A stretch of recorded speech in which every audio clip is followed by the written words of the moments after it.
بسم اللہ الرحمن الرحیم. السلام علیکم. میرا نام ڈاکٹر احمد اجاز ہے اور میں سمیل ہومی کلینک سے بڑوال سے آپ سے مخاطب ہوں. آج ہم بات کریں گے ہیلیبورس نائگر جو ہومیوپیتھی کی دوا اس کے بارے میں. تھوڑا سا ایک بات کو انڈرسٹینڈ کرنا چاہیے کہ انسان جو ہے وہ فطرتاً جو ہے وہ بڑا جلد باز ہے اور وہ چاہتے ہیں کہ وہ جلدی جو ہے وہ ٹھیک ہو جائے. اور لیکن کچھ میڈیسن جو ہیں ان کے جو اثرات ہیں وہ بڑے تھوڑی سی دیر سے ظاہر ہوتے ہیں لیکن کمال کے اثرات ہوتے ہیں. اب اس میں ایپس میلیفیکا بھی ہے اور دوسری جو میڈیسن ہے وہ ہے ہیلیبورس نائگر جس دوا کے بارے میں ہم آج ڈسکس کر رہے ہیں.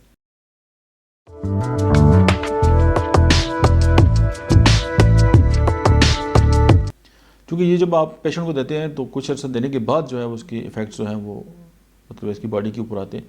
اور اس کے جو مخصوص ایریا ہے جس پہ یہ کام کرتی ہے وہ برین اور اسپائنل کارڈ ہے. اور یعنی کہ جو پیچیدہ اور کرونک جو ڈیزیز ہیں ان کیسز میں جو ہے یہ دوا جو ہے آہستہ آہستہ کام کرتی ہے. اور بعض اوقات جو ہے وہ مطلب 24 گھنٹے 48 گھنٹے گزرنے کے بعد جو ہے وہ آہستہ آہستہ جو ہے وہ اثرات جو ہے وہ نظر آتے ہیں. اور اس کے بعد جو ہے وہ جسم کے اوپر جو ہے وہ پسینہ وغیرہ آنا اسٹارٹ ہو جاتا ہے یا مطلب ہے کہ باڈی جو ہے وہ دوا کے اگینسٹ جو ہے وہ اپنا ایک رد عمل جو ہے وہ ظاہر کرتی ہے.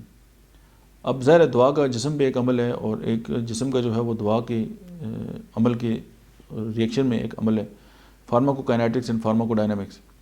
تو اس کو تھوڑا سا انڈرسٹینڈ کرنا جو ہے وہ ضروری ہے. کچھ دوائیں اپنے پرائمری ایکشن میں کام کرتی ہیں, کچھ اپنے سیکنڈری ایکشن میں کام کرتی ہیں. اور دوا جو ہے اس کا کام جا کے باڈی کے اندر جو ہے وہ ایک میسج پہنچانا ہوتا ہے اور اس کے اگینسٹ باڈی اپنے آپ کو جو ہے خود ریکور کرنا جو ہے وہ اسٹارٹ کر دیتی ہے. تو جب آپ ہیلیبورس آپ نے سلیکٹ کر دی اور آپ نے یہ دیکھ لیا کہ جی پیشنٹ جو ہے اس کی بالکل سملر ہے تو پھر باقی میڈیسن دے کہ جو اس دوا کا اثر ہے اس کو ڈسٹرب جو کرنا ہے وہ مناسب نہیں ہے.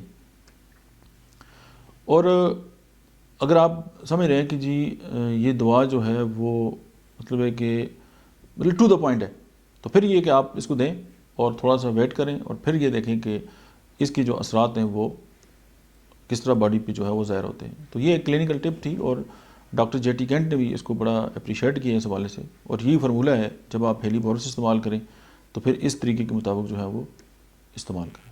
Thank you very much.